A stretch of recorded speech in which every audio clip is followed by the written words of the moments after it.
we do the... Oh, sorry, are we on? All right. Hi.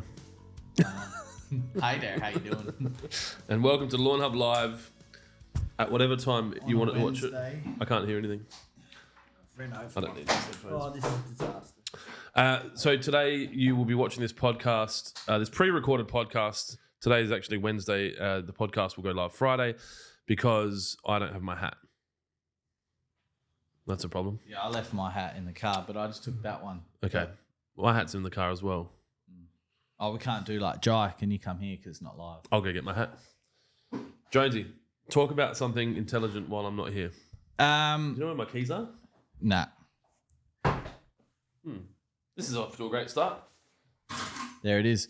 Well, we can talk about many things, something intelligent, but one thing that I just want to clarify, and I suppose not rectify, because I think the information I've given is correct, but when it comes to mushrooms in your lawn, like obviously we say right off the bat that it's a sign of healthy soil and there's organic material breaking down in the soil.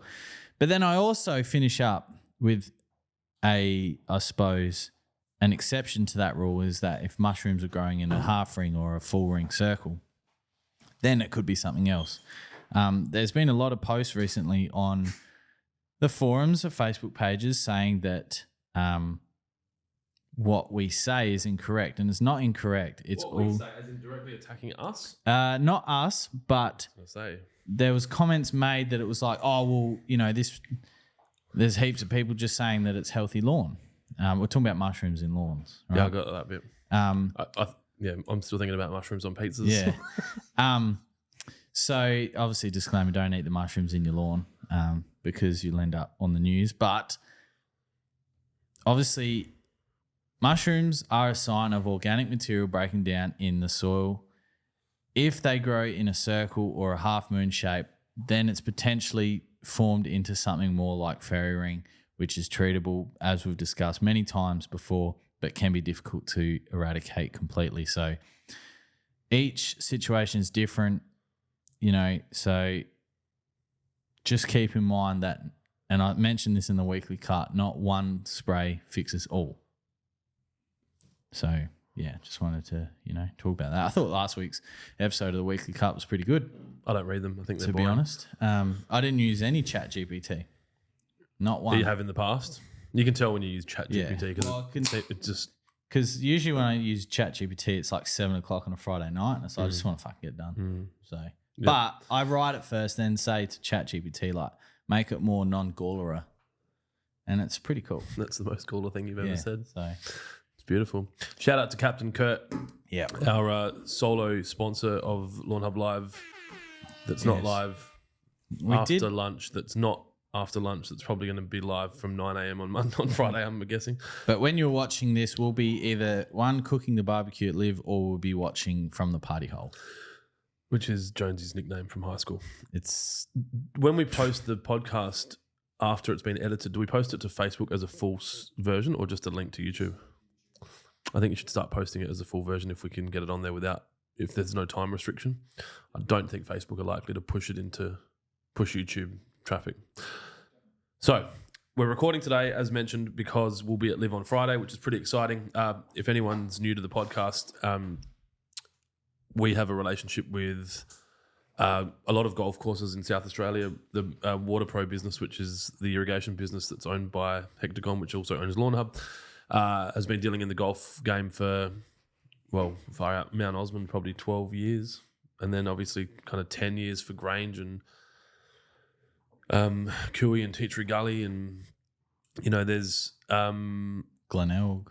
Most of the golf courses we have a relationship with that means we supply some portion or all of the irrigation equipment. But when Grange was announced that they had the LIV tournament last year, Rowan touched base with all of the suppliers that they work with to supply materials for keeping their grass green, or their turf, if you want to talk in their language. Yeah. And as we were one of them, we said yes. And so we'll cook breakfast for them on the Thursday, Friday, Saturday, Sunday, which is what we've become famous for, our breakfasts. Some of the other suppliers will kind of bring in Subway or, I don't know, walk in a box for dinner or whatever. Yeah, walk in a box. That's our bacon and egg brioche have become a crowd favourite with the volunteers, and obviously there's 65 odd volunteers there. I saw on Channel 10 a snippet on Facebook yesterday that they said there's 65 tradesmen, and I was like, whoa, come on guys, it's 2024. But so we'll feed them, and then we've got access to the course, and we'll go watch some golf. Well, they will. I don't think I will. But yeah, so that's pretty exciting. Knowing what we know, obviously, because we had it last year, you know what that looks like, and you know, to see the change in the course, and it's going to be. I'm not really sure what tomorrow's going to bring. Tomorrow being yesterday for you guys, with Anzac Day, and whether or not the dawn service will be something that we can get access to. They've said that they wanted to do a dawn service for the players and for the volunteers and the staff. So, is that something you'd go to if you could get access to it? Yeah, I mean, if they said come along, it's something I'd do. You're just there at dawn service next to Cam Smith. Yeah, that's right. Like how many times in a sentence do you reckon you could sneak that in over the weekend? Yeah, I was just with Smithy. The dawn service. Yeah. Oh, what? So how come we didn't know about it? Oh, it's not really open to the public. Got to be in the club, mate. So. But and I think it's important that you know, obviously each country has their own history, their culture, and all that sort of stuff. I think Anzac Day, whilst it's not a culture, it's the history of obviously what happened. The tragedy which happened in Gallipoli in World War One. So, you know, I think it's important that we recognise that, regardless of what the media tells people. It'd be interesting to see who, if it's open to all of the players, what players will take time to actually go and be part of it. And you know, I think you get a sense for who someone is and what they're about if they're rocking up to a something that's, you know, well respected in the country, but you're not from the country. Yeah, I think the Americans, they're very obviously loyal to their vets. Yeah. Dude, that's the one thing I noticed about America over us. That's why we've got an Australian flag out the front of one of the locations now, and the rest will get them, is because of going to America and seeing the pride they have, I guess, of their flag and their returned and current serving and past service people. It's fucking nuts. Like, even when you get on a plane over there, like, if you're a current serving military armed forces, you get on the plane first. Like, before platinum and gold. I mean, in retrospect, it's probably, it's like that shouldn't be an issue. It just should just be a thing. Like, the problem is society's got to a point where I know. You know, well, everyone's equal now, right? So if you're a fucking returned service woman and you're pregnant and you're on a bus, then it's your fucking problem. Stand up. Like, but that's... We've talked about it before about, you know, and this, you can take this as controversial as you want, but... clip it. You know, like women in the workplace, we said before that Shannon from Erebus is elite at her job. Yeah. So was at Erebus. She's working for Coke now, isn't she? I'm not sure. So where'd she go? Pretty sure she got picked up by Coke. Anyway. She's an elite human being or what she did. So she, regardless of what you're born with, get paid what you're worth, not who you are. I found that it's interesting. You'll find most people that are, I guess, that are meant to be considered a minority or that are meant to be considered unfairly treated, that are really good at their job, never ever want to be considered a person that is this nationality, color, sex, that's also good at their job. They're just like, no, I'm a boss. Shut the fuck up. Don't ever bring that up. So, and obviously, fan of the channel, of his channel, and he's a fan of Lawnhub products. But Isaac Butterfield released a video yesterday about the servicemen of Australia. I saw that video.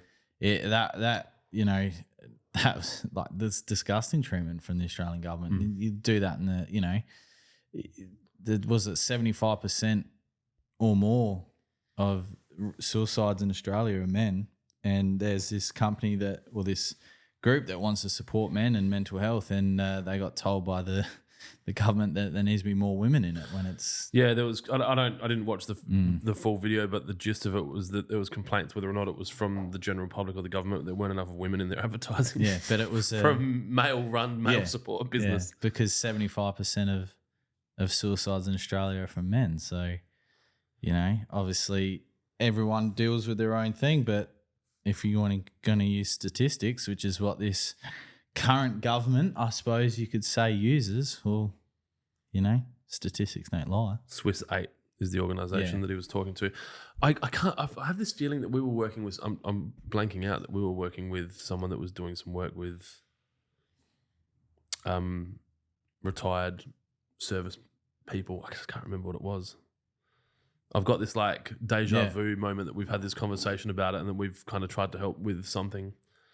I've been playing with this idea for the last 2 years of donating fertilizer to the RSLs. Yes. In preparation for Anzac Day services, so that because obviously they've got a bunch of volunteers out there trying to get their lawns in a good condition. We just need to do that. It's been, I guess, a brainchild of mine for the last 2 Anzac Days. A mate of mine had started doing some work at I think it was Northfield RSL, and was getting involved. And sadly, there's, like all organisations, there's politics and there's obviously generational challenges, but those associations will collapse if they don't have the next generation come through. Right. And so I don't know, I guess if you can just sort that out for me. You know what I mean? Like, if we can absolutely. Just like start with South Australia and just basically reach out to all RSLs and say that Lawnhub will happily supply all, fertilizer and amendments a month out from, or 2 months out from Anzac Day to help get their lawns where they need to, or I don't know what the exact details are. The other one I was thinking of was the fire stations. Yes. The fireys love their, to maintain those fire stations. Lawning, there's always a hedge in a lawn. Be good to be able to support those guys, because I think most of the time it's coming out of their pockets. Yeah, well, I mean, like if you're doing budgetary things or you're a volunteer runs like sort of area, that they're not going to spend money on stuff like that. No, it's just, well, these guys choose to, out of their own pocket. Out of their own pocket, but I mean, and they get paid, cool. But I think it's nice to be able to, it's interesting how fireys get treated compared to ambulance officers and police officers. Like, it's fucking weird, that they're just treated a lot. I think they seem to be more revered and treated a lot better. But I cut you off. You're saying you think the US players are likely to be respectful of Anzac Day. And I think, for the reason that we spoke about, but then, you look deeper in, and we know obviously Indian people are very, very cultural and very, very respectful. So there's a few Indian players on LIV. So I would imagine that those people would also. Well, if we're there, we'll take notes. That's and right. We'll call them out. But like someone, I honestly, unless there's someone that just was potentially on the other side of Anzac Day, if you know what I mean, like they're on top of the hill rather than the Gallipoli, they're at the top of the hill and we're at the bottom of the hill. I could see where that would become a bit of a conflict of interest. It's interesting, and you kind of, from what I've seen, there's, I guess it's an opportunity for them to both mourn loss, right? And it's not about choosing a side by doing right, that. So and they, but obviously different things. Everyone's different, and people that have been through trauma, you don't. No. Yeah. So, do we have a plan? We do have a plan. All right. Do you want to take control? Because I've got no fucking idea what's going on. Let's start with drum roll. I promised something, and we came through. So the mixing guide is complete. Jonesy's performance review. So Kira has worked effortlessly. She's gone to town on it. Yeah, no. You've done this without effort. No. That's not. That's Gawler education. Tirelessly. You fucking idiot. So I think that's version 4. Yeah, version 4. God, I would have hated to see what version 1 looked like. This is version 4. There's a lot of information on there. We are looking to refine it, but as a first sort of release, I think it's pretty. There's a lot of information. I think it's pretty good. The only thing it doesn't say is how much to mix, but all that information's on the bottle. If we need to continuously introduce more information, there could potentially be less photos and stuff. You could do a back page. Yeah, we could do a double page. We tried of like further explaining. I still see a lot of questions on application rates, especially considering not so much our products, but some of the other stuff that we sell has hectare rates rather than. Yes, I had an email like that this morning. So that was another thing that's in my notes, is about how to work out application rate to your specific area versus something that comes in, say, a hectare rate or a hectare square meter per square meter, whatever. So So there's 2 spaces between 2 words. The first, this mix has 2 spaces after it. The I don't know, the use of the word irrigate versus drench. Obviously, we talk about drench a lot, but then we use irrigate in this. I know that makes sense. Yeah, I mean, and it was like we probably need to work out what our like terminology. What's the other word for terminology? Wording. Glossary of terms is. But well, we need to work out what our language that we're using are and be consistent with it. Yes, like no, the same agree. with using capital letters for all of our products. Yeah. That's good. When I had envisaged this, I saw it more as a kind of like segmented, like oh yeah, you match it up. Yeah, like these, all of these, anything that fits into this square can be mixed and applied to the leaf. Anything that's in this square can be mixed together and has to be watered in. Anything in this square can be mixed together and it doesn't matter. And then there's another square there for you to put your little fucking sprayer. Yeah, well, the digital copy of that takes you straight to how to calibrate a sprayer. So you click on it and it will take you to the link. Oh, look at you guys hyperlinking PDFs and shit. Yeah. There you go. What was that 4 years at uni paying off? Did you have to Google how to do it? Or you already knew? Tell me the truth. May have Googled. That's the New Zealand university system for anyone concerned at home. All right. But I think as a first go, it's visually... You said it's a 4th go. No, first release, sorry. But 4th edition. How do you feel about it, Kira? How do I feel about it? Yeah, how do you feel about it? Do you think you've done a good job? Coming from someone that doesn't really know much about the products, I tried to kind of make it straightforward, but I feel like it, in terms of like mixing and dosing and, as you said, applying to different... There's another step. Yeah. The beauty is we can keep changing it. I want to have a crack at it. I want to rip it apart and give you some feedback. Said he would, didn't we? So anyway, you either see this version on the website when this goes live, or Clint's already had a go at it and it now looks different. But regardless, Jonesy lives to fight another day. Yes, we got something to. Well, when I say Kira saved him. Kira got something together. I just wrote it down. Yeah, I wrote it down on my piece of paper and ripped it off and said here, because that's how I communicate. I can't explain. I can draw. I can't even draw. Is there any? Can I have a look? Is there any way? Is there anything that kind of you can't mix? Like you've got 3-way with roots and wet all together. Mm-hmm. That's fine. Yep. Yeah, I did a mix test in the sink. Is not too much of anything. It's not too much nitrogen. It's all good as long as you stick to the application rates. Look, to be honest, I had those same thoughts when I was doing those mixing, but people want to know what they can mix together. No, people want to fucking mix everything together. They're psychos. I know. Like, I think I said that in the podcast last week. I'm like, just calm the fuck down. Yeah. Right? It's like, I guess the analogy I used, it's kind of like drugs, right? Just because one is good doesn't make two better. That's right. Two might kill you.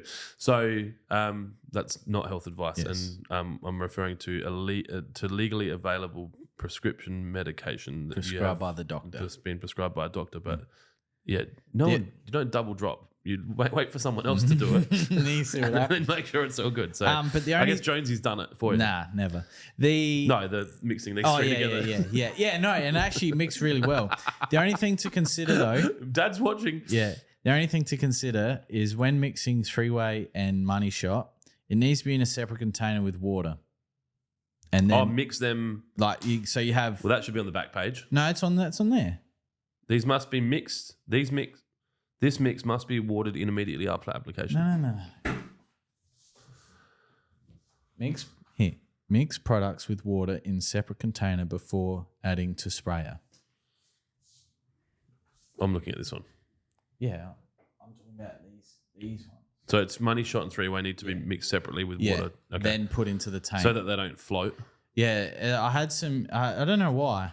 I don't know if it was because it was old stock or, which it wouldn't be because that's all new stock. But I found if you didn't mix it with water in a separate container, there was little debris left over. But by having water in a jug, doing your mix and stirring it, it was fine. It was perfect. For anyone that watched last week and is curious, I didn't find any gummies, but...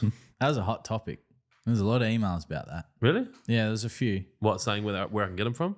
Saying, thanks Thanks for another good podcast. Blah blah blah blah blah. Unfortunately, I can't help out where to get gummies from. Yeah, so it's more so saying either they didn't want to incriminate themselves or they're just generally not from that sort of It's area. all good. I've worked it out. But on Friday, I had 2 beers, which was my first beer for 10 weeks.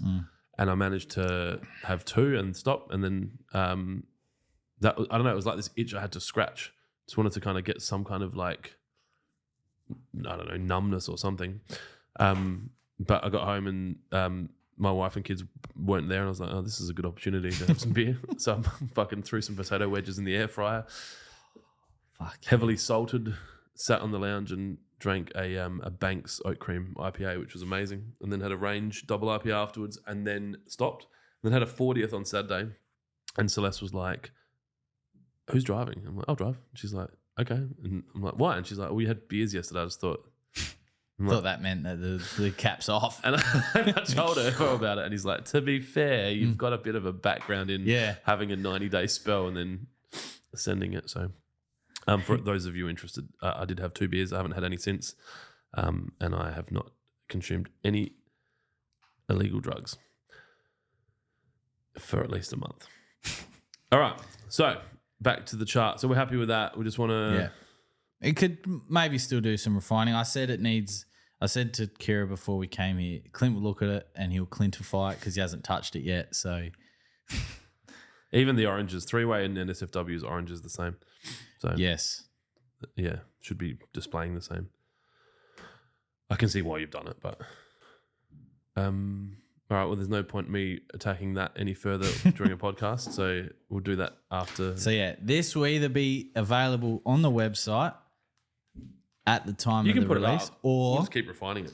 I mean, it's not incorrect, right? No, it's not incorrect. It's just the info. Well, obviously, we try to fit it on one page, and that limits us with exactly how much information we want to get out there. But if we need to do it on 2 pages, can we front and back? Oh, we're not going to put mixing guides in anything, are we? They're just going to be available. Yeah, I was going to put it on the Ultimate Spray Pack and the Spray Pack landing pages. But not put it in their boxes because it's just more paper that we're printing. Yeah, no. It's going to be something for people to hit a link to go, there it is. Or they can go to the website landing page for the Spray Pack or Ultimate Spray Pack to get it or visually see it. They can screenshot it, download it, do whichever you like. While we're doing updates with Clint, I texted Max. Yes. And he got back to me. I'm probably going to be recording a podcast with Max Thursday or Friday next week.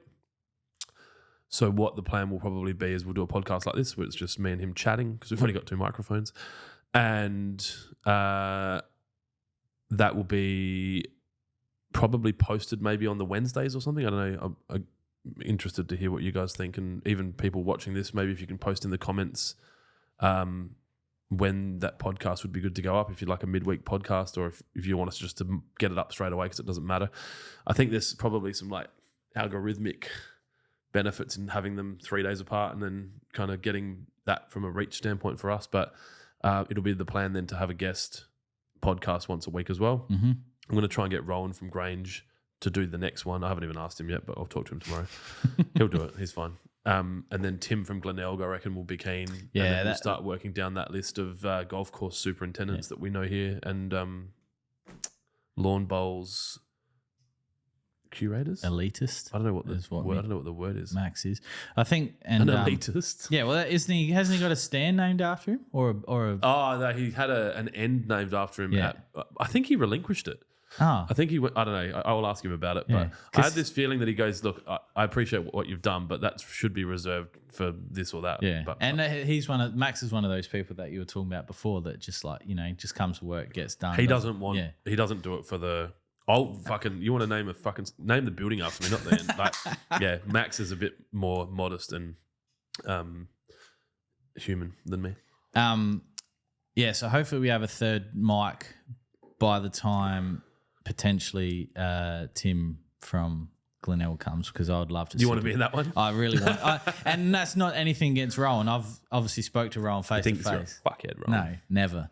I've spoke to Rowan face to face. You guys would probably be in a similar weight grade, actually. That could be a good fight. No, I'm not a fighter. If I'm fighting, someone's really He'd say pissed. the same thing as well. Someone's really pissed me off. We'll do it for charity. There, you have to fight. All right, sorry, carry on.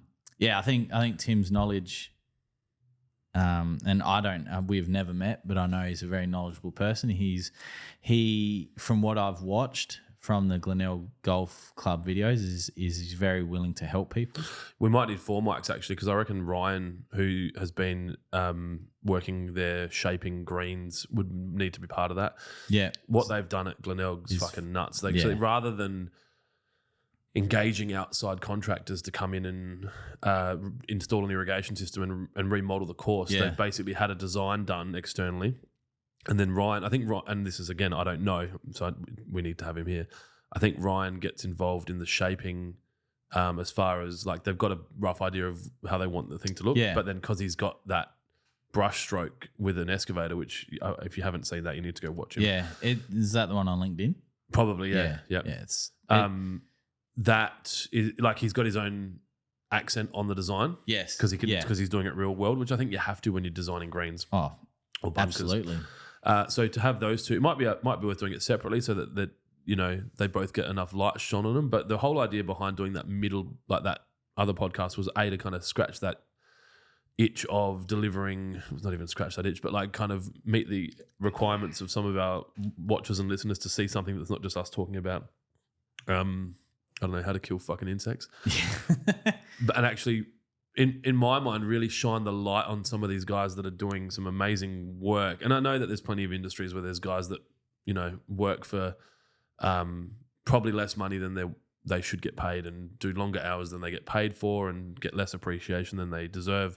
But I don't know them. So if we can shine some light on, absolutely. on the turf world, and it's relevant to Lawnhub. Yeah. And they were obviously willing to upskill their existing staff, like you said, rather than That's another big thing, rather than bringing external contractors. It means you had full control, full control over what happened. Because sometimes you don't have that control. No, and the idea would be that you know Glenelg installs a new irrigation system by themselves, but then they've got 2 apprentices that have come up watching that, and they know how to fix the irrigation systems now. Just strengthens the industry. And obviously we spoke about before that it was something that I was looking to get into. And that time in my life at school, TAFE cut the course and the funding. So now there's a lack of those skill sets in the industry, but. As we said in the car on the way here, everything happens for a reason. So, now you just fucking do podcasts. That's right. You're just a fat head on a fucking jumpsuit. Oh, that bobblehead, I think your head was bigger than mine. Yeah, it was. But I just want to touch quickly on as well. So the golf day, for those of you who don't know, I hold a golf day in the front of my house. We're doing that, yeah? It'll be the 28th of October. That's a Sunday, isn't it? Saturday. Is the Saturday the 27th? Maybe it's the 27th. Let me have a look. Regardless of the date right now, it will be that time. But I had someone reach out, and I'm gonna keep them anonymous because some information that they shared was quite personal, and some people don't feel comfortable expressing that with the world. So. They reached out and they said basically what the golf day represents is amazing, and obviously that particular individual had some really tough times during their life, and for someone to come up with an idea that means that people come together, have fun, and the fact that Clint was like, let's make it national. He said, even if it just helps one person not become a statistic, that's you've achieved something. So I should be very proud. But obviously. I did it because I like being around my friends and have fun at the same time. So basically this is a shout out to anyone that wants to get on board. We have a full digital media team that will be able to plaster your logo, your name, whatever way in which you want to get involved, we can accommodate that. 26th. Yeah, 26th. So we've got till the 26th of October. That's the date that it's going to be. And as Clint said, if it means that you get some boccies down from Big W and have a bocce day or whatever, or obviously have a barbie. I mean, the possibilities are endless. I think ultimately, and this is Jonesy's ship. I'm just a passenger, so I just make sure I want to sprinkle my ideas on it gently. But it could be having a barbecue in a local park. Like if you live in a complex that doesn't have a lawn, and you just an opportunity to go have, and like I said, I guess to have people to have conversations. Yeah. And for us to raise money for the charities that Jonesy's spoken about. I think that's where I was having my deja vu moment, actually. Yeah. Okay. Because I saw a statistic. It was a US podcast, actually. There was a similar thing that there was returned. Who was I talking to? I can't. That basically that like 70% of suicide was returned service people, and I can't. I'll find it. I don't think it was what the Bucks mum was talking about. 70% of the people returning of that stat. Yeah, I'm sure I saw it on somewhere. So regardless, we'll start. Like obviously, we're going. Lawnhub has a quieter period now, from now till August or September, depending on what Mother Nature wants to give us. What the cloud seeding does. Oops.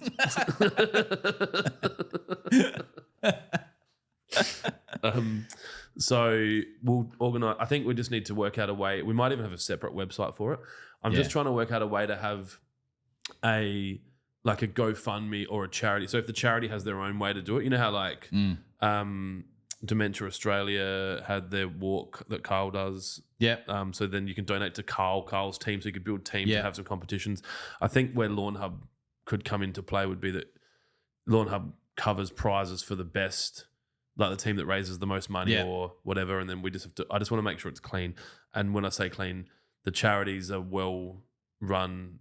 It's not like you see these fucking. I don't want to name any charities, but the CEOs on 70% of the total donations is the CEO's wage, and I just want to make sure it's clean. Which, from what I can understand, it is. I'm not saying and I mean, like, obviously the Black Dog is where the last 2 donations have gone to, and they've been really good when they've rang me. Are they South Australian based or not sure exactly where they're based, but so I haven't even had that conversation with them, say, because they might not feel comfortable as well being that big. Can't see why they wouldn't be, but sometimes the smaller not-for-profits don't have the resources to handle the attention.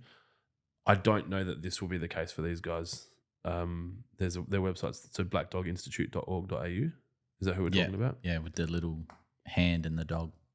Yep. So that's a cool logo. It's a peace sign that shadows. Oh, is that what it is? Like that? Yeah. So it's a peace sign that shadows out as a dog's head. Wait, that's a very good logo. Like you're showing that you're fine, but there's a shadow in the background that's a black dog. And the reason why I chose the black dog, and I during my time I never reached out to anyone online. It was all done face to face, but was because it always felt like when I was at my darkest time that someone was hanging on my back, and that shadow is sort of emulates that, like, and fuck, it was good to get that. So bastard. you had interaction with these guys when you were I basically what you just did, like, fuck, that's a good logo. Like it was literally, you shouldn't read a book by its cover, sort of thing. But it's human beings, we do. I really liked the way how easy it was to set up a fundraiser page. I liked how it appeared that I had a personal helper. Whether they're that good at their job, they made it feel very personal. They knew everything about my event that I was looking to do. They shared it on Facebook last year, Instagram, sorry. And then there's obviously hundreds of different types of charities and stuff, but that one I felt at the time when I did it made the most sense for me. So we'll flesh the details of this out over the next month or two. Yeah. Anyone that has a way that they think that they might be able to get involved. I guess if you've got a skill set that's something that you think might benefit making this work even better, or if you've got, I don't know if we want to have some champions in each state that kind of, I don't know. These kind of things usually happen from an idea that turns into a conversation turns into this. So and that's basically what this part was, is a reach out to see, if you want to get involved in whatever capability that is, we're happy to accommodate that with this is something that I've personally never done before, but for it to go national, like the way that I think it would be beneficial from a marketing standpoint to understand what, say, if we raise $20,000, what that does, and to say, like, set a goal and go, this is my business brain coming out. Like, so, if they've got volunteers, like if we can raise this much money, that buys another desk, another phone, another or whatever, an extra 2-3 people on the phones, or whatever that is. So I think it might be worth you reaching out to them if you think that they're the ones it's hard. You kind of like you do that, and then someone will be like, "What about this charity?" Yeah, And that's like, right. And "Ugh." the one that comes to mind straight away was the Beyond Blue, because when I was playing cricket, Beyond Blue was a big one coming through. They did a lot of sponsorship with the cricket and all that sort of stuff. Yeah, but just at the time. I understand. Look, and there's always going to be, what about this? Yeah, we can't please everyone. But yeah, so yeah, if you want to reach out to me, adam@lawnhub.com.au to get involved in any capacity, we'll be happy. I think what we'll do is once we work out what we're doing, build out a website or a page on our website that you can sign up to do it, and then we'll send a kit out, and I guess whatever that is, we'll get some marketing like electronic digital banners for people to put on their page. Yep. And then I don't know, some things that have some competitive behavior in there where whoever raises the most gets a prize, or I don't know, we'll work it out. I don't want it to be tacky, and I don't want it to be salesy, and I think I said that before. Yeah. I just want to make sure that if there's fees that Lawnhub can cover, that instead of like the charity actually, like if you raise 20 grand, but 2 grand goes to the operations of like, I don't know, the processing fees or whatever, we'll cover the processing fees. All right, cool. That's really cool. I hadn't really given that much thought since we spoke about it, but yeah, I mean, well, this email I got, and with Lawnhub especially behind the scenes been very busy, so I haven't really had a, just Lawnhub. No, but like fucking everything's no, busy. it is busy. Yeah, no, sorry, I meant Yeah, I understand. Anyway, but right. I'm just trying to make you feel bad. That's all right. It's all good.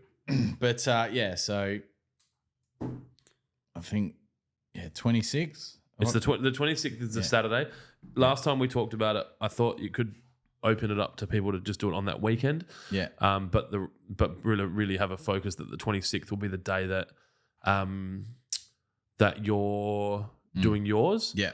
And then I think on that day I might become a central, or maybe I'll be with you, but I'll be a central location, even with one of these guys if they're available and happy to be involved, to do some like live interviews into each person's event. And so you can still have your day because I think that's important. And then I can kind of cut from like, Jimmy in Melbourne who's doing his, and then like, what do you got? What's the idea? What's the theme? Who you got there?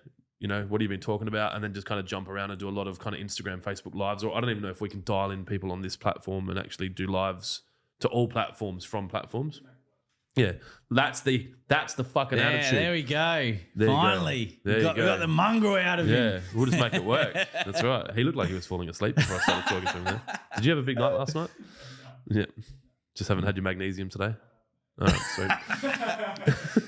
We love Dylan. Let's work out. We'll add that to the list of shit. There you go. Well, Jonesy's caught up with all his other work. He's done his little. Well, Kira did the work. Kira's caught up on all of Jonesy's other work. So now you can start concentrating on that. Are we doing any Rate My Lawns today? We are. Fucking yeah. Fucking oats. Go into that. I don't know. Jonesy's the captain of this ship.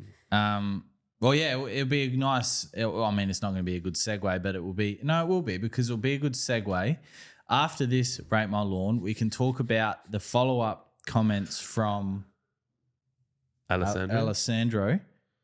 Was that who it was? With the XR? Yeah.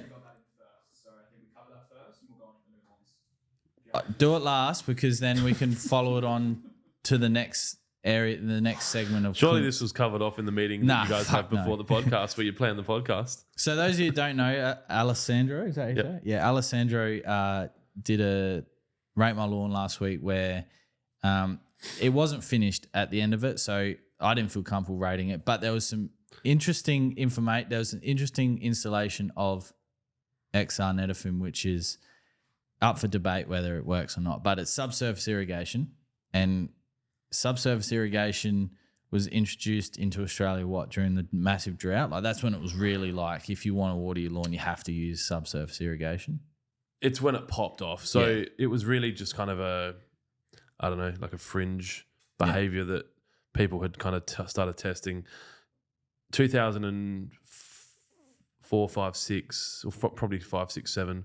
I know that like Teacher Gully Council had installed subsurface ovals 10 years prior. Yeah.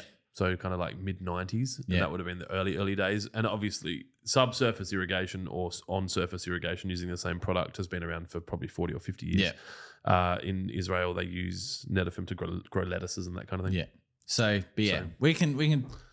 Anyway, that was, we wanted to find out more information, see how it was going and all that sort of stuff. So, and then that will go on to the other area in which of this. So let's get the Rate My Lawn. Let's get the music going. Do you want me to read his comment? I've got it here.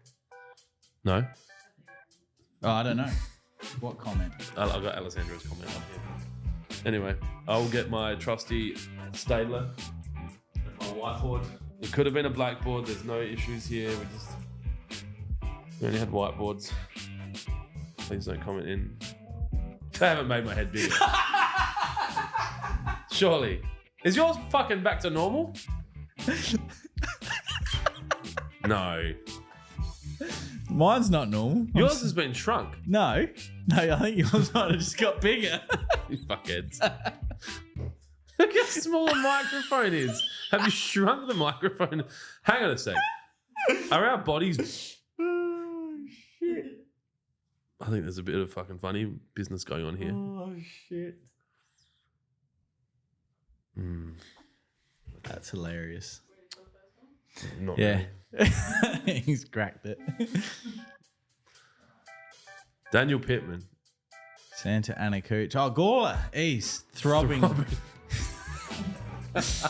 Oh, Daniel is like probably one of the most active Lawnhub. I don't know what the word is. Hubster? Hubster. We don't have one, do we? Nah. Lawny.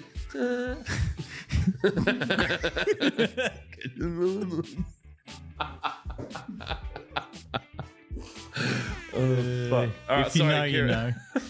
Oh. Good morning. I know this lawn.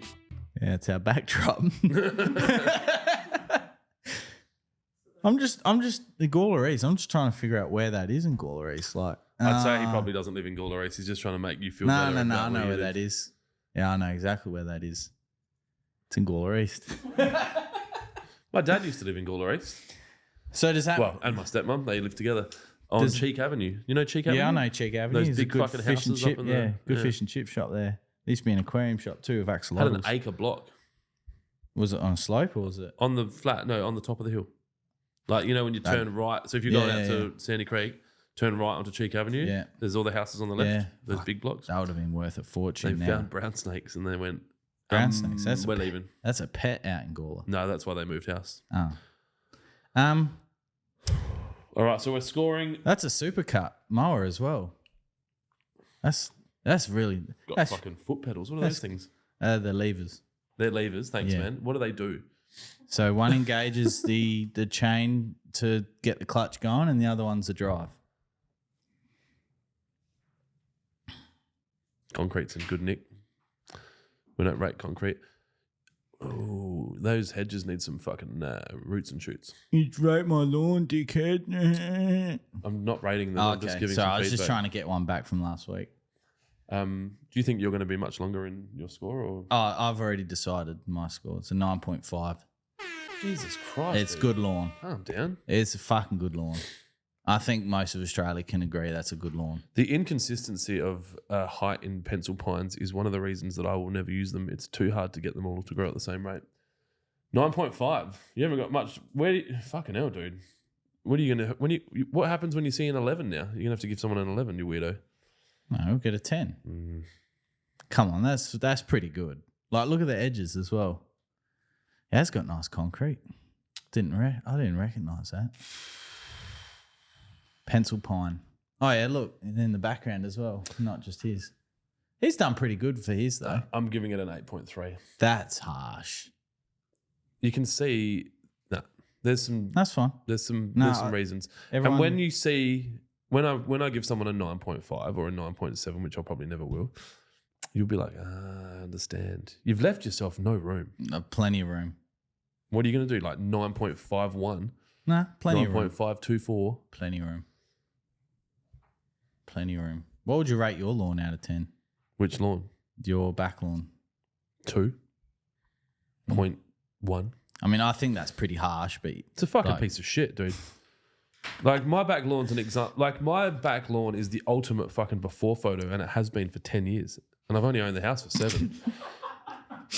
Yeah, okay. I saw a photo this morning on OzLF, I reckon, of a lawn that had looked exactly like mine. It was green around the outside, glypho piss that had grown areas. And I was like, people were like, you know, normal comments like, do a soil test, do a basic pH test. Oh, I saw that, but And I was like, give up. It's fucked. Did you write that? No.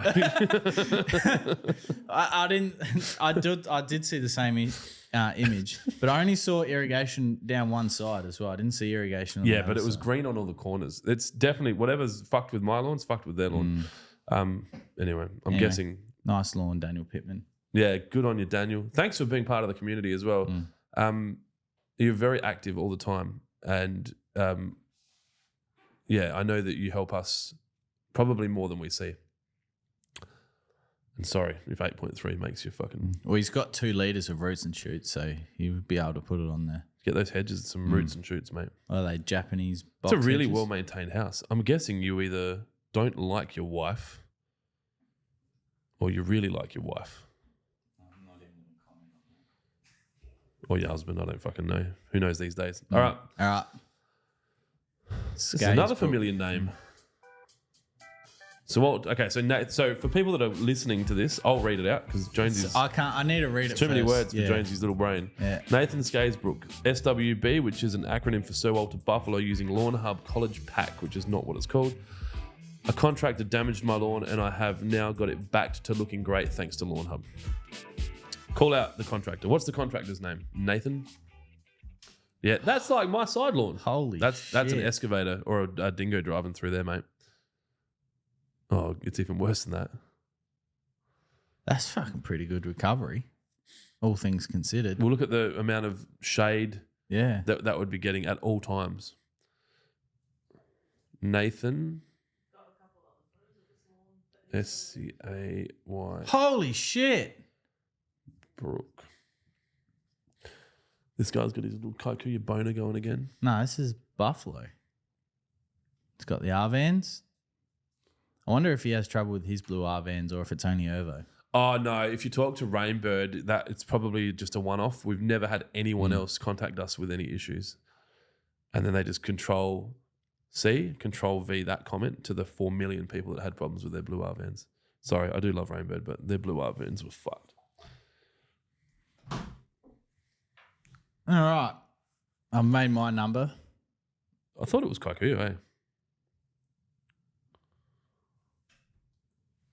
It's the Buffalo? If He said that. yeah. And if you go back to you can tell by the runners here. Yeah. And look, that's right. Like, I'm not the guy. Go back to the other one because I want to justify my answer. You This is as it stands. yeah. That edging's That's what's going to bring his score down. So poor Nathan. He's Yeah. He's also a hubber. I don't know what it's going to be. maybe ChatGPT could work something out for us. Grok. Green cock. Is that what he took from that? I don't know.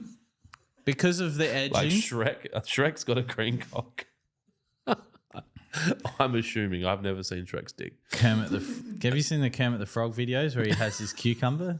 Have you seen the Kermit the Frog video where he comes up on like Chatterbait or Yeah. Chatroulette? Hey, hi there. Want to see my BGC?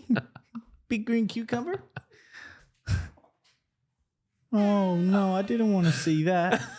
Oh, anyway, because of the edging, it's got to have to be an 8.6. Oh fuck. 8.6 Yeah. from Jonesy. Other than that, it's fucking absolutely brilliant job. What do we should get our we should have guest judges and just flip this whole thing on its head, and like Max can judge the first 4 and then Rowie can judge the next 4. Then their scores will be out of whack, don't worry about it. You think 8.6? Yeah. I think it's the edges. If those edges were crisp, it would have been much higher, and I think that's fair. Not that I really need to justify my answers. Unless I get taken to court or something, it'd be a bit. 7.3. And to be honest, it's probably a 7.1. Look how thatchy it is behind that blue bag.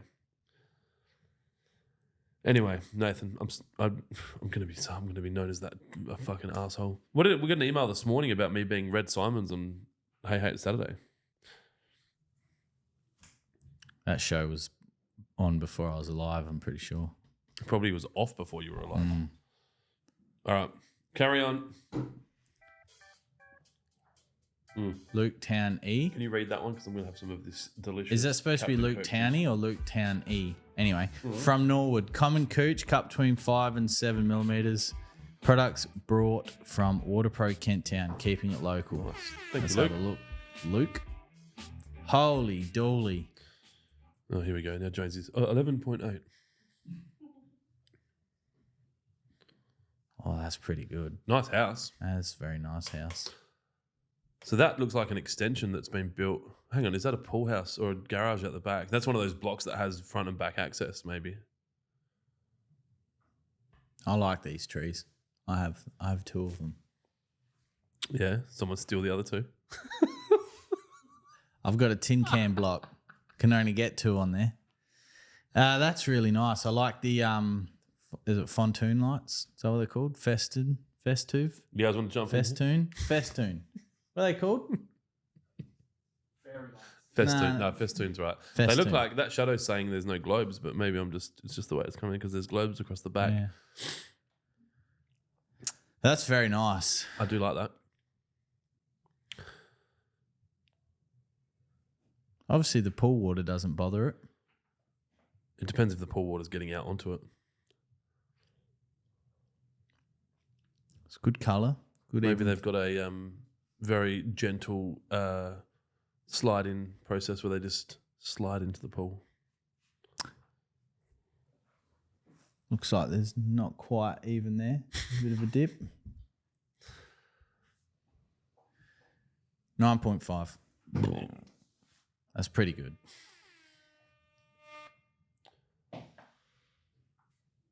Well, I just do 9.5. I wrote 9.7 and turn it into a 5. So you think that is equal to Daniel Pittman's lawn? Mm-hmm.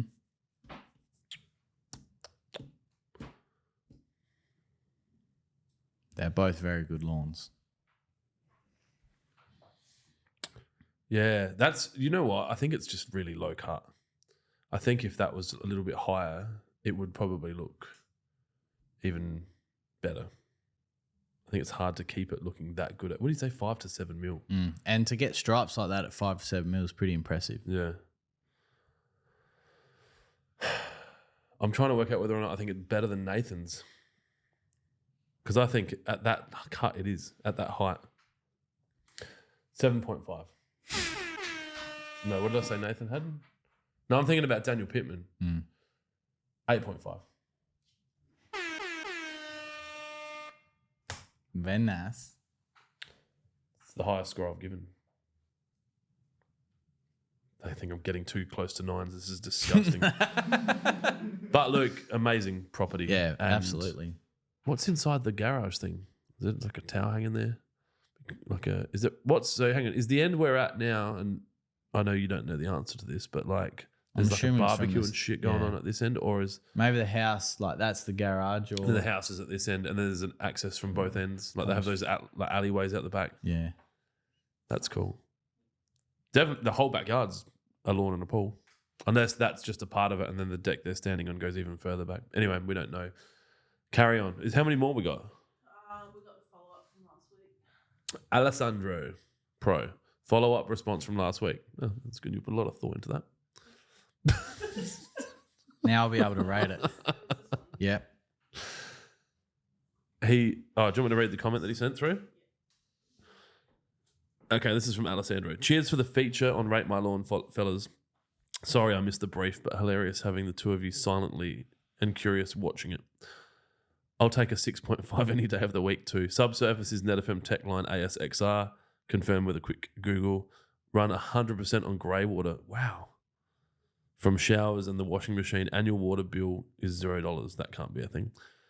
And only watered in with sprinklers for 10 days after the scalp. So he's installed sprinklers and doesn't use them. No, I think he had those wobblers. Oh, okay. Yeah. So watered in with sprinklers for 10 days after scalp and scarified during those 35 to 40 degree days back. Start of last month. Where's he? Is he in SA? Yeah. We worked that out, yeah. Oh, yeah. Happy to chat more to share my details. Shit, even welcome to come and have a look. Located in Ichunga, a beautiful part of the world. And yarn in person over a beer or a softie. Can't help with gummies, sorry. Tell Jonesy the 60 is a 2H2 and the other BJ42 with a 3B. Sounds like fucking lead pencils. What the fuck? It's just different engines. I was hoping it had a 12HT in it. Yeah. But it didn't. But 2H is okay. There you go, Alessandro. Jonesy thinks you're okay. It would be quick. It would be quicker than my 1HZ Land Cruiser, that's for sure. Yeah. I don't know. I didn't tell you, but I made the decision on the weekend that I went and told Matt, I don't know what I was looking for approval or something, that if a Dodge Challenger SRT comes up in Australia anywhere under 100 grand, effective Sunday, I'm just buying it. That's fine. I've got no problems with that. I went in and told Matt and he's like, why are you telling me this? I'm like, I don't know. I feel like a responsibility to make sure you guys are across these, what are they called? Capital purchases. Yeah, it doesn't bother me. I'm going to start doing burnouts again too once I get that. Wrap outs, as my dad calls them. You'd have to go down to like one of the tyre places and work out a There's a tyre place just here, Metro Tyres. I'll do a burnout on the way home, then go the next morning, get new tyres and take light it back it to up. Shout out to Metro Tyres for hopefully now sponsoring the podcast. Yeah, nice. That's a wicked property. Yeah. Look, because we didn't get any updated photos. Still can't score him. Well, I'm thinking more of like a 7.3 at the moment. Kind of adds up. I gave him 6.7. Yeah. So what are you doing, 7 or 7.3? 7.3 currently, based off of the. Hey, you can't do that. What about if Taylor Evans is stuck on his 9.1 and he wants to climb to 9.5? He can just send you updated photos. Well, yeah, I suppose. Didn't think that far. There we go. We have rated more lawns. So we've got 2 more weeks. Sorry, we've rated more lawns. We've got 2 more weeks of Rate My Lawn, and then someone's going to win a night with Jonesy. All expenses paid. From Lawnhub. Yeah. I'll pay those expenses. Those STD checks and shit.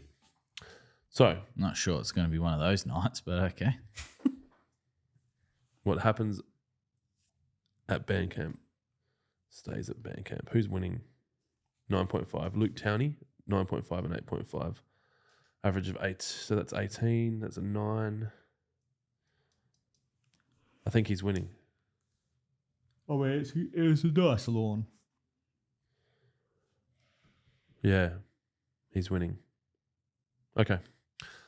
There's a lawn that Damien Mangelsdorf looks after. So Damien Mangelsdorf is the course superintendent at the Tanunda Golf Club, which is, what's it called? The Pines. The Pines. And he looks after a lawn that is Oh, the Barossa. that place that people go to. The Barossa. It's got fescue in it.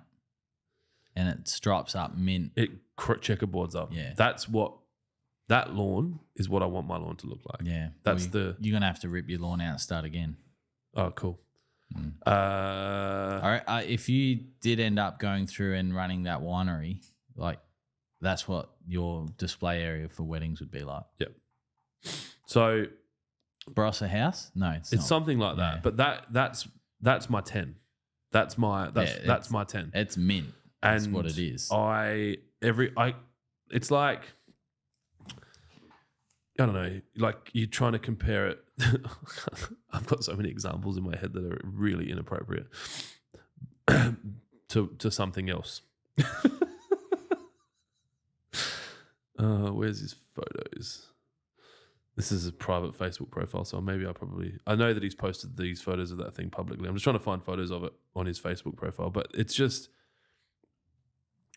it's an example of what your lawn can look like when no one walks on it as well, which makes it, yeah, there's just nothing there. Anyway, we'll find some photos of it at some point. Yeah, by the time you see this, there'll be an insert anyway. And we'll get Damo. Actually, yeah, I'll just find it and insert it. What the fuck am I talking about? And then maybe Damo can come and do a pod with us Barossa Valley Estate. Yeah. It's called. You found it? Silence. No, I found out what it's. I'm trying to find the photo that you're talking about because I know the exact photo you're talking about. Yep. Every time, I think he just used to post stories of it. Anyway, while he's doing that, I'll try and come up with something intelligent to talk about. Like that. Yep, that's it. That's my 10.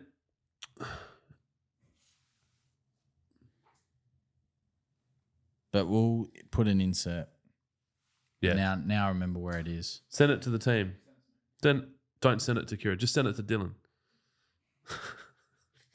All good. It's a highlight. Will someone know if I've screenshot this from a highlight? Who cares? Okay. Kira's like, I do it all the time. Yeah. Kira, stalk much? Should we get some pizzas? Yeah, go on. I need to wee actually. It needs to do a wee. You guys think we should get some pizzas? I don't think. How much longer is this podcast going to go for? Yeah. If we're going to stick true, we'll keep going. Look at Uber Eats. Look at down the bottom. You had me at 1 million. Yeah, it says, so they've got a competition, 5 days, 5 deals, $1 million in shared savings. Just Uber members this long weekend, do you want in? And there's 2 options. Yes, you had me at $1 million. No, I don't like savings. That's like on our point of sale software where it's like, do you want to pay up front and get a discount? So what do I get? Fuck, yeah. What's today? Do you get $1 million? 24th Wednesday? of April, Wednesday, all day. So I'm an Uber power user. An example of that is I had a bag of coffee beans Ubered to my house this morning. Yeah, by a driver that knew exactly. Like, yeah, I've delivered to his house before. Yeah, I've done all that. He's like, how are you, Clint? I'm like, good, Paul. How are you? He's like, do you work at Waterpro? Do you? I'm like, yeah. Yeah. I'm kind of a big deal there, you know. Yeah. Into the roller door. Yeah. So, yeah. This is Uber are not a sponsor of the podcast, but I'm just going to explain to you this deal. So 5 days, 5 deals, $1 million in savings. So Wednesday is the new Friday. So today I got $15 off Uber Eats when I spend $30. So that's a no-brainer. We get a pizza for $15. Thursday, get $20 off Uber Eats when you spend $50. So that's dinner tomorrow. Friday, 30% off an Uber ride. Bro, we'll be coming home from fucking LIV. From LIV. Saturday, 50% off an Uber ride. I don't know. I don't think I'm going anywhere Saturday. And then Sunday, lazy day and 50% off Uber Eats up to $25. That's stupid. I spent hundreds of dollars. That's not Up to the value of $25. I think the discount so if you is spend, up to 50, you get 25. Yeah. That's all right. Yeah. All right, let's do it. Do you still get $25 off if you spend 100 though? Oh, $15 off. See, eligible. Yeah, no, you get up to 25. You get 50% off. So 25% off in that situation. All right. While Clint decides that, I need to go do a wee-wee and then we'll get on to the next segment. Do you think margarita is one of those pizzas that you can get judged on? Like, if you do a good margarita, you're going to, like, your pizzas are on point. It's one pizza that everyone can make. Like, it's a bit like a schnitzel at a pub. Like, if you fuck the schnitzel up, your pub shit. Yeah. I mean, this is a wood oven pizza place. If you can't make a good margarita, then probably time to stick your head in the oven rather than fucking pizza. I mean, it's a valid Too point. much? Too direct? Did you, have you, I know you hate the media and all that sort of shit. But I don't hate the media. I just think that there's portions of, like, we're part of the media, right? Right. This is unscripted, so this wasn't prepared. But what do you think about Arj Barker kicking that? I get it. I think that if I was her, I probably wouldn't have gone on national television and radio campaigns trying to get the support of society. I think that there's probably going to be some mental health ramifications for her that she hasn't thought about yet. And that it could have just happened and let's just move on. Like, Arj can handle public ridicule. Yeah. It's what he chooses to do. He's part of that world. Yeah, I think knowing what I know about getting people bombarding you with messages of whatever, she's going to cop a lot of messages she's going to read every single one of them because she's probably got no experience in how to handle that kind of shit. And she's probably going to be in a pretty bad place after it all blows over. And I hope she's strong enough that she's not, but bluntly, if she came out and like did and self-harmed in the next week, I'd be like, yep, no surprises. Like when you're like, oh, the whole of Australia, what's the point, right? Like all of Australia think I'm a fucking idiot, which is not true. I just think it probably could have just got left rather than becoming a fucking thing. So, yeah. I would just like to know when the decision was made to bring such a young human to a... I got no issues with people taking babies to that kind of thing. And this is the other side. Like a lot of parents have to take their fucking baby. Yeah, I get that. It's like 0 to 6 months or 0 to 9 months. It's actually not a baby. It's an extension of the mother. So it's in the room, right? And I saw a comment from, I think it was Cairns, some fucking place in Cairns. They were like, we have a separate room for, feeding parents or mothers with children that want to be able to watch the show. The kid's not of an age where they're impressionable because Arj says cunt. The kid's of an age where it's a baby. My concern is if I'm a parent and my kid is making enough noise to be disruptive at an event, I leave the room. Yeah. Right? And I come back. Common sense. Right? And that's always the case. If you go to the movies and you've got a baby with you and your baby starts crying, you just go outside. Like the people have paid to watch the movie. I don't know. I wasn't there. And that's probably the big one. Everyone's got a fucking opinion. That's and from what I read, Arj had made like comments to her that might have insinuated she should leave. That's probably a good lesson in communication rather than just like making jokes about how she should leave. Just go, hey, it might be more like, might be better for everyone involved if you just, if you need to take 5, go feed out there and then come back when your child's settled rather than, but he's a comedian, right? That's and he's right. on stage. Yeah. So I just hope that she can, it just fucks off and she can go back to living what I hope is a normal and happy life rather than worrying about what, because there's enough keyboard warriors that'll be like, fucking oath there is. We haven't had a good one in a while though. I mean, our post that went viral had a few keyboard warriors. fucking you and your word, this word viral. It did. It's still getting seen. It's at I think it's 1.6 million views now, I think. But anyway, there's there's some real angry people on that post after just little meme from little Lawnhub. There's lots of angry people, man. Oh yeah. All right, I finished putting the pizzas. I've saved $15.99 and it's cost me $135. I'm not sure if this went exactly how I had expected. $135, but I saved $15.99. I think Uber's worked out. I don't think you saved anything, man. I think Uber's worked out that Uber's worked me out. It's like when... That's right. We'll consider this Jai's going away, fucking lunch or some shit. Oh, yeah. Jai's leaving us, everyone. Yeah. Pass probation on Monday and... and then quit. Yeah, then quit.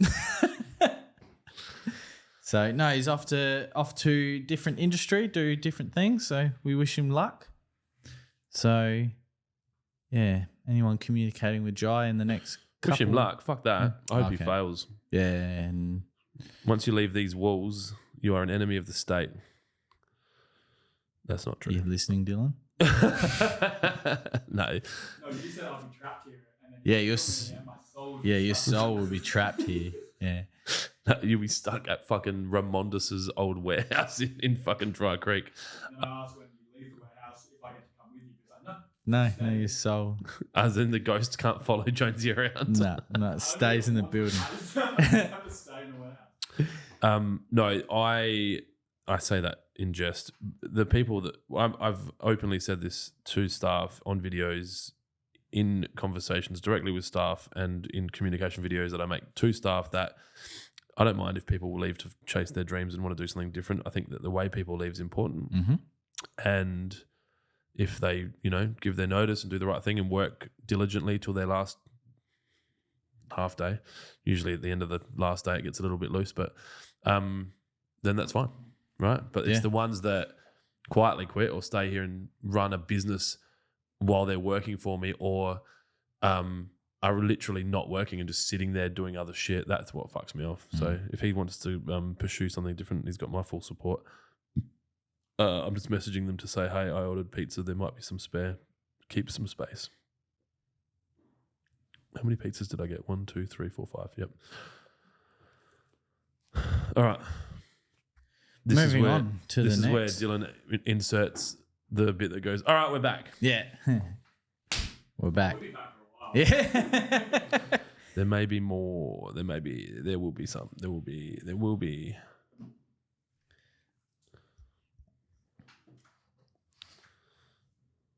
The team here the let for anyone here. What are we talking about? All right. So I had a few questions this week actually about lawns holding water potentially on slopes. I'm also talking to people who are not aware of potentially what a slope means in lawn. You know, usually you'd want the house to be level and then everything slopes away from the house so water doesn't pull towards the house. But I suppose someone that's been within the irrigation industry for a very long time, Clint, in what situation would Questions without notice. well, Hang on, let me use some of my shit tickets. in what situation would a homeowner need to consider drainage in their lawn? And there's obviously different types of drainage. Drainage doesn't necessarily mean an actual grate and a drain.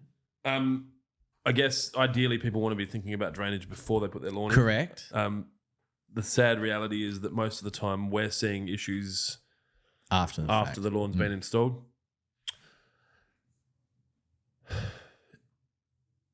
I don't know if it's unreasonable to say in all cases drainage should be part of the conversation, because even, my lawn could do with drainage even though it's sloped and the water runs off. Your lawn probably could do with drainage even though it's sloped and it runs off.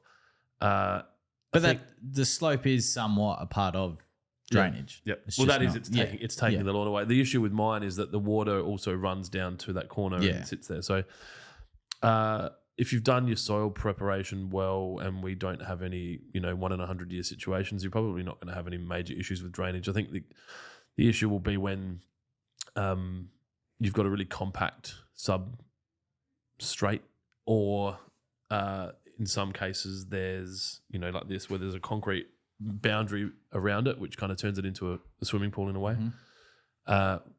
There are some houses that we see where there's a detention basin created from the lawn, and that has a drain at the bottom of it. So the rain, if the tank overflows, it overflows into say there's like a 300 retaining wall around the lawn. Yeah. That holds the water and then it drains back slowly out to the road.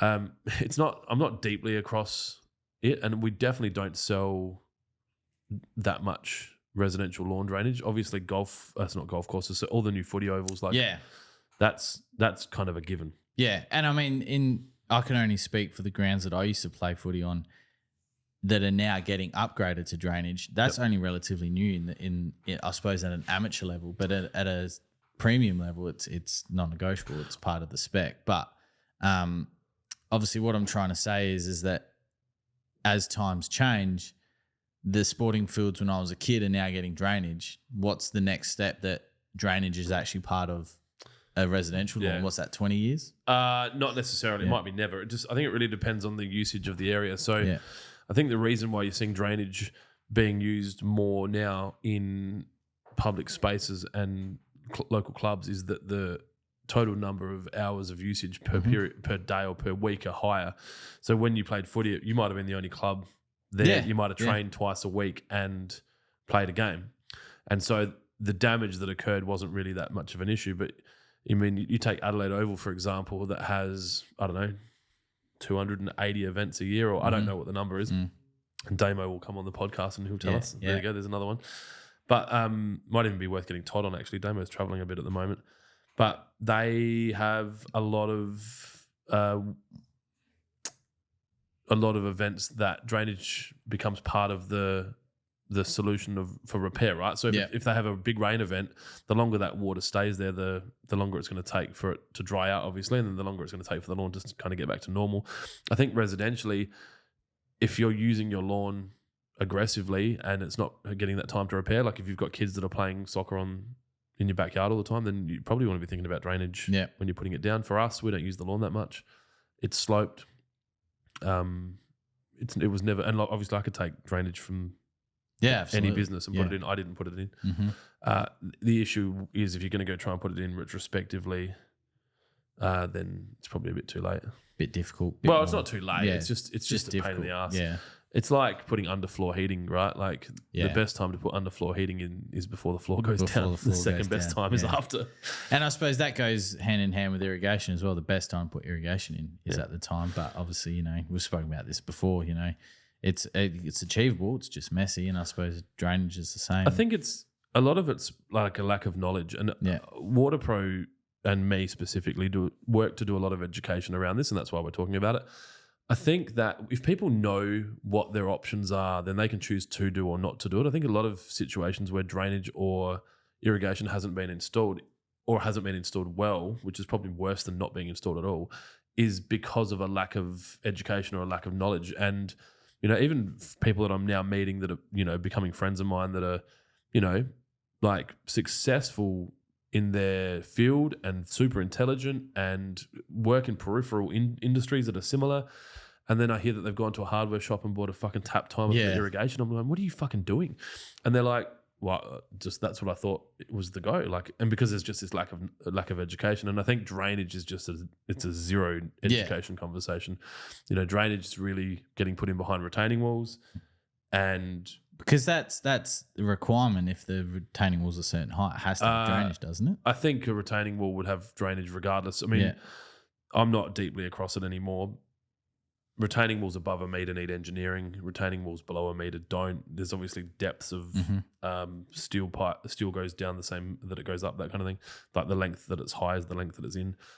There would potentially be engineering for the flow.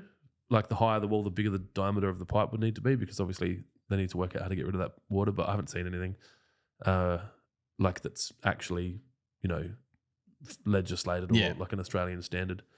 But for lawn, it's really just about getting that water away. Might be from a corner, you know, that's shaded. I'm starting to see that happen with my front lawn, where there's very inconsistent water consumption. Yeah. And so there's going to be areas when it gets really wet that I think are going to stay wet for longer. Yeah, because that was one of the issues of this particular person that emailed in about he had a really wet spot in the corner, and the previous owner had a shot at drainage and he just butchered it. Like you said before, it's probably worse. Not putting it in. Not putting it in. And, you know, in his situation, I believed that his area would be suited to a sump and pump as a drainage option, and then pump it out in the stormwater. But then, you know, like you said, the best time to do that is at the time of the build. But, you know, it was doable. Like he took it on. I spoke to Chris at Water Pro, who's obviously our pump specialist, and he was in agreement that was probably the best solution for him. So, you know, when we talk about drainage, we're not necessarily talking about a sock and a hose or not a sock. Agpipe. Agpipe, Or you know. agpipe without a sock, Yeah, you know, we can be talking about natural slope or created slope or a sump and a pump, or just as simple as a sump, you know. The challenge with water is that if it can't disappear from gravity, then it needs intervention, which is usually a pump. So in that situation, if that's on a low side of a house, they either run pipes and drain it into their neighbour's backyard and be fuckheads, which happens, or they have to pump it out to the stormwater system, or they have it, because you can't do a sealed system from lawn, right? So you know what a sealed system is? So for anyone watching or listening, obviously a house, if the gutters are higher than the roof, then but there's ground that's below both levels, like, so you kind of, if the roof is 10 and the road is 8, the lawn can be at 4 or 3. The water pushes down into the pipe and then pushes back up the pipe. Imagine holding a hose and one's a bit higher than the other. If you put water in the top of one, water will come out the bottom of the other, but there's always water in the hose.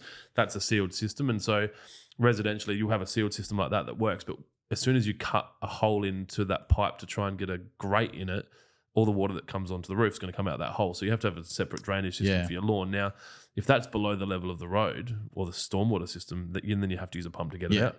And that's what we've got at my house. So there's drains all down the front, drain on the driveway, it catches it, sends it into the backyard, and then pumps it back out to the road.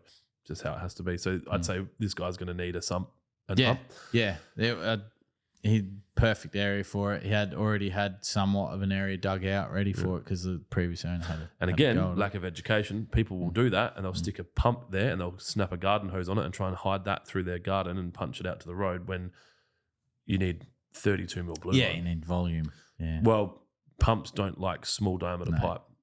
Sucking even more, but pushing through, it's a problem. So I guess if anyone's going to do drainage like that and they want to run a sump and pump, definitely go talk to someone that knows what they're talking about. It doesn't have to be a Water Pro store. It can be, I guess ideally an independent irrigation store, but you can guaranteed you're probably not going to get that sort of information. Well, you won't get it from a hardware shop. There's obviously plumbing shops, but I don't know. I've found in my experience a lot of the large corporates don't give homeowners the time of day. Like if you're not walking in there, stepping out of your Toyota Hiace with your plumbing business stuck on the side of it, you're a fucking leper to them. They're just like... I had that same conversation with mate last night about he's just bought property and he's putting shrubs and trees in and he's trying to find places going to sell him 500 plants and the first thing they ask him, have you got a trade? Yeah. Nah, I'm just off street. Nah, sorry, mate. We don't deal with trades. Well, and that's a different situation, right? So I'm fine with that. Like Heine's are a wholesaler, Fairview Plants were a wholesaler. They don't sell to you. That's but they're open about that. We don't sell to the public. Wholesale plants and products are the same. You can't just walk in there and buy shit. Yeah. That protects the trade. I'm more referencing plumbing retail stores that you can park in the car park and walk in and they're open to the public and they're open to the trade and they treat them differently. When there's different pricing, I get that because the tradespeople know what they're looking for, but I don't think there's an argument to treat one of them like they're an R word.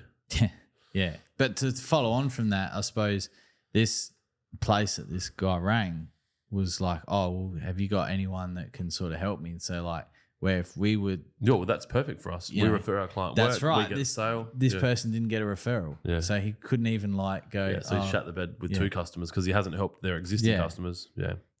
So... Look, I think that kind of behavior is going to become less and less as the world has, a more... I guess internet connected world where people are leaving reviews and going specifically spoke to this person at specifically this place and this is what I got. Sadly it doesn't. Everyone's got this. I mean, this large Barker thing that you asked me before. It's a 24-hour news cycle. Tomorrow, it will not be there anymore. No. Oh, it's Anzac Day. There's so everything. There'll be all these dawn services, and then there'll be some fuckwit that comes out and says something outrageous about how we shouldn't have done this or we should have done that, and then the news cycle continues. So I think exactly right. That's how the vicious cycle goes sometimes, doesn't it? So, the dawn service that the club are doing is at 2 p.m. Huh. So I'm guessing they're more just doing a service. Yeah. Which makes sense that the players aren't getting up at 5 o'clock in the morning the day before they're playing their first competition round. Yeah, it makes sense. So they can get down there, hit some balls. I just think it goes to show that, they're still willing to do something. I think it's great. Yeah, it's, they could have easily just went, this is all in the too hard basket and it's not. Yep. So yeah, it's the day it's fallen on that day. So what are we doing now? I've got one last question here for you, Clint. I think it'll make a good clip. But he's deep into I'm looking at photos of food. My mate just sent me a photo of a panini.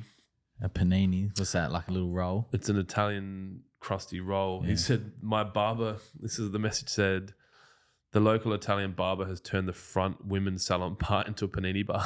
So obviously, they weren't selling too many women's haircuts. So get your haircut, grab a panini and a double shot piccolo and get the fuck out of there. What a day. What a dream. That would be the best. Just get your haircut, get your panini. Anyway. And get the fuck out of there. These pizzas. All right, so you got a segment? Oh, I've got a question for you, which I think we talked about last week, direct access to the director and, how some businesses are like, no, you got to speak through this person to this person. You don't actually get a proper answer sort of thing. So, oh, God. Is this a segment where people can ask me questions? No. No, I mean, if they want to, we can get an anonymous telephone service. So I just want to know what Clint's thoughts are around this. No. So obviously we've spoken about how Lawnhub started. Yep. The reasoning behind it, I suppose the motivators behind it. What does Lawnhub mean to you right now? Because obviously when it started, it was what it meant to you was something different. Yeah, that's a good question. Look, so when it was a revenge play, I guess back then, now it's become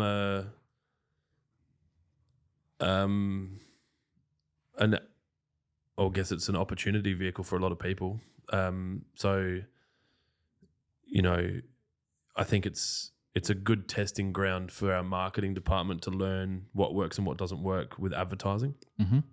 It's a good place for us to recruit new talent. We've had success with that once, maybe you.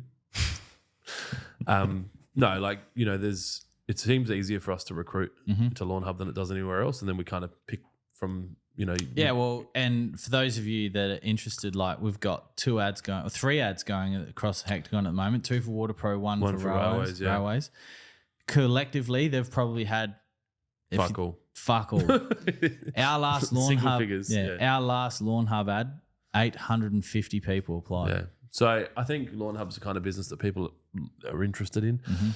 It could just be that it's manufacturing and the others are sales. I don't think people fully understand what WaterPro does, and it's kind of a bit foreign, and then that's a separate conversation. But I really think that what was a revenge business, which had, you know, a very shallow systems, and, you know, we just take this, put it in the bottles, put the labels on it and send it, is going to now, it's probably not so much what it means today, it's what it's going to be tomorrow. But we now have this really cool and surprising opportunity to start changing the way that lawn care is managed around the world. And I think that, you know, I don't want to talk too much about what we're doing because every other fuckhead out there will just copy it, because that tends to be the... That's right. Yeah. As like, we're experiencing right now, you go to, as you listen to this. You go to business school and chapter 1, work out what your competitor's doing. Yep, Control C, Control V, slap a fucking photo of a goat on it and press send. So I think what we're going to do will change it, and I think what will happen is you'll start to see... I hope to use Lawnhub as a vessel to make money. That's one thing. Because it never was. No. And that money will be used to grow the businesses, which obviously is an opportunity to grow opportunities for the staff. But I also think that we've got this really cool opportunity to highlight the plight of the underappreciated turf professional, which I don't think any of the other companies have done in any capacity.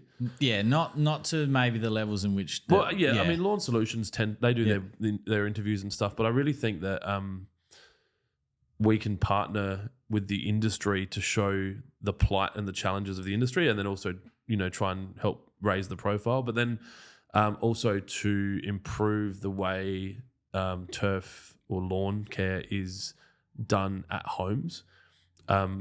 And so, I see it a lot different. It's still the same fun, you know, tongue-in-cheek, stupid, silly business. And I'm excited about, like, I think about Shane Van Gisbergen driving a completely orange car at Talladega.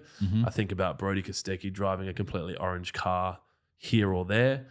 I think about national cricket teams walking out, they'll never have our logo on them. They can get fucked. But, like, national teams playing the Lawnhub whatevers. Like, I think about that, and then the opportunity that gives to the team to be able to be part of that or to watch that, you know, the Lawnhub long drive, like, that's going to be fucking nuts.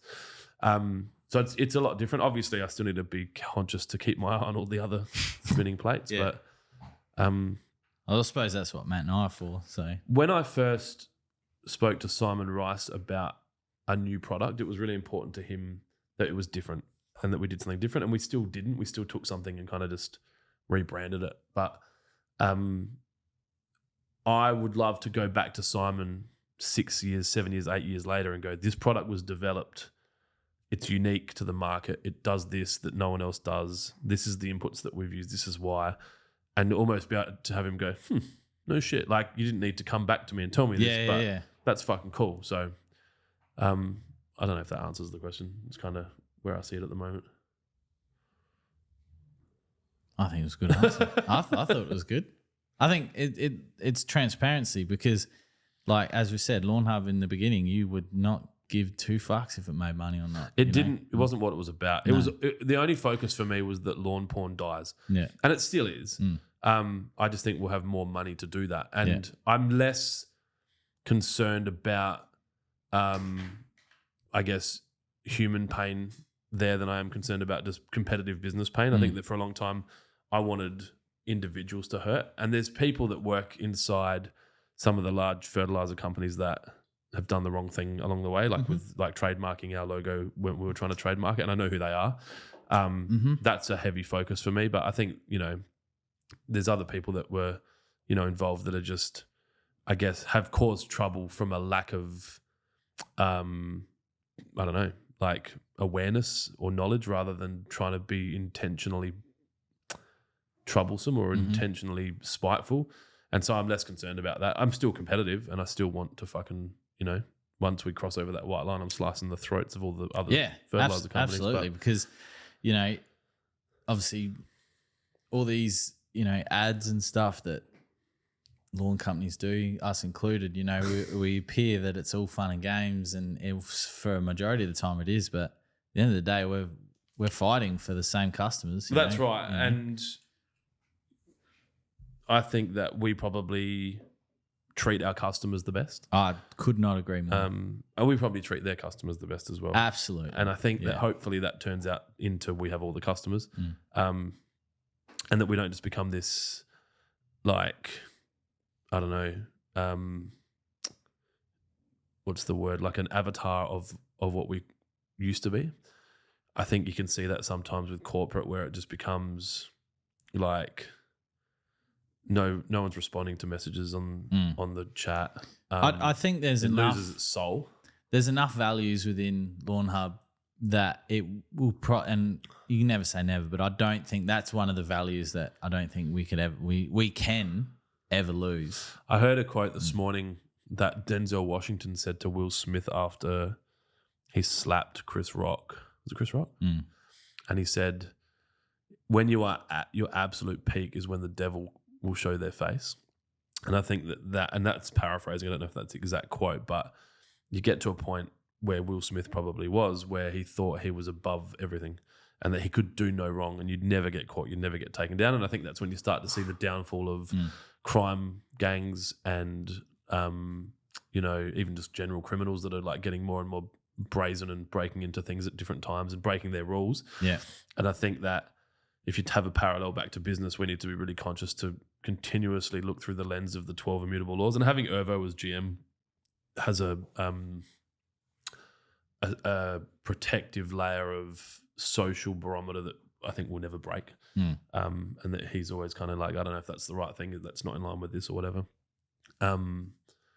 And I hope that becomes this kind of, like, it doesn't matter how big we get, we've got this like, well, no, this is your foundational shit. And trust me, our fucking hubbers, they'll call us out. Oh, absolutely. And it's important. And if you know what you're looking for on social media when we talk about how we look after our customers better, it won't take you long if you know what you're looking for to find exactly what we're talking about. And, and we're very open. If there's a problem, we'll fix it. There's no hiding. If there's a problem with something that either we've done directly or indirectly, we'll fix it. Well, the internet doesn't allow us to hide. No, that's right. And I think if you're going to be as public as we are, like back in the day when television commercials actually worked, you could do an ad on TV. No one can fucking comment underneath it going, this piece of shit fucking stole my mum's fucking handbag. Like it was, that's right. They're just like, that guy just stays behind his gated community, or girl, mainly guy back then, stays behind their gated community and don't talk to the fucking minions, right? Like, just stay here. Whereas now you've got, like, it's a two-way street. There's people can interact on social and go, well, you made this claim, you didn't come through with it. What have you got to say about it? You can't hide from it. So no, absolutely not. I'm really excited. Like, Jazz just emailed me through the budgets for next financial year, and we're almost going to double our turnover from Lawnhub's turnover from year to year, and that means that I would suggest in September, October, November, December, January, February, March, Lawnhub could be a 20-person business. Yeah, that's exciting. It's currently a 2 to 3 full-time equivalent, 4 if you really push our casuals. It brings its own. I hate the fact that we have to down, but as we push into the other countries, I think we'll maintain it. I hope that we become a 20-person business by October, November. Yeah, if we get that kind of number of people, and then they've got continuous employment, I believe that working for Hectagon, if you are someone that really wants to be part of this business, is better than working somewhere else, right? And obviously, we've had people leave, and I guess they see opportunities and they go elsewhere, and they might be chasing an extra bit of money or a little bit less hours or different opportunities, or it wasn't what they thought. But the ones that, the guys and girls that are inside the circle are here now. So based on that, having another 20 people come into Hectagon means that there's a potential that there's another 12 or 14 people that have left. They're wandering and lost, or they've worked for an employer where they're not engaged, or their employer's a complete fuckwit. So that's the ultimate benefit, right? Like the growth and all that means that we potentially bring in another 12 Hectagon like lifers that have a more fulfilling and enjoyable life because we care, and their life's looked at through that lens. Yeah. And I worry that we still don't get it right. Like I think sometimes, people leave. I'm like, fuck, did we not communicate enough, or we're not doing enough? Like, should we have more mental health support? Should we have different soft drinks in the fridge? I don't know. Is there not enough training? Is there not enough onboarding? We're not perfect. And I guess if you're continuously pushing towards being as good as you can be, that's all we can do. But that's a very long way of answering that question. It's a good one. Is there any more questions? No, I suspected that this question would have a lengthy answer. So I suppose, and you touched on it about obtaining people from previous workplaces. Like for me, when I first started Lawnhub, for me meant that I didn't have to go to my previous workplace. Not that the company was the problem, but it was the people that I dealt with, and, we've spoken about before, like I'm not going to get spat on, and I'm not going to get a knife held to my throat, So it's a very different workplace. But for me, when I first came here, I was happy to leave this high-paying job to just pack people's orders. And, it didn't stay like that for long, but I was happy to do that because, It's the high-paying job to the paid-to-pack orders is an issue that I'm trying to overcome at the moment, where the ads that we have out for jobs are advertised at retail level 2, which is minimum wage effectively, and you don't attract a lot of candidates because I think a lot of people look at it and go, well, that's less than I'm getting paid, and why would I move? And a lot of people have a commercial reality to their lives that they can't, because they've got to pay rent and they've got school fees and whatever else. And so I'm trying to work out what the solution to that is like, because you can't. There's another commercial reality that you can't pay more in wages than the business makes, otherwise the business doesn't make any money. I was talking to Dill about this yesterday, like the amount that we have to have a float of cash in the bank for the war, right? And obviously World War III didn't happen since last podcast, but well, not at this point of recording. But when I say the war, I'm talking about droughts, I'm talking about recession. There's heaps of reasons that things could go. And we saw yesterday Luton pavers and masonry have gone into voluntary administration with, I think, reported debts of $20 million. A builder in Queensland just went under with the $88 or $90 million. I've consciously been actively working towards having a float that's strong enough to. Lawnhub's more than covered. So Lawnhub's guys, I knew that it was going to be quiet.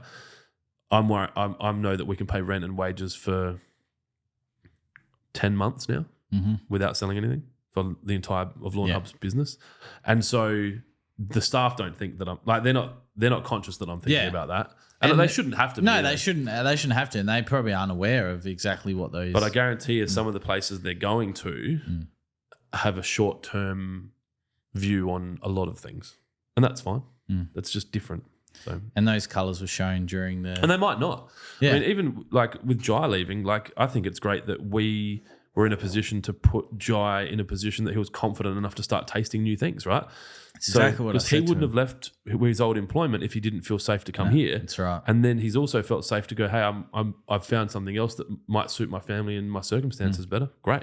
Yeah. Go for it. It's exactly what I said to him. Like the fact that, you know, he was able to come here, have an opportunity. Like if he wasn't here, that job wouldn't have, it just the way the world works, that job wouldn't have popped up. No, that's right. Because they would have been, he's not going to leave. He's been there for, or you convinced him to leave that job, like, and he trusted you, and so you've helped him level up. Yeah, you know, and like he said to me when he handed me his letter, like, don't hate me, and there's no hate at all involved in it. You know, it's people come and go. I've worked in enough workplaces to know that that's just a thing about workplaces. People And come I've said go. this in videos to staff, and I guess if it's not clear,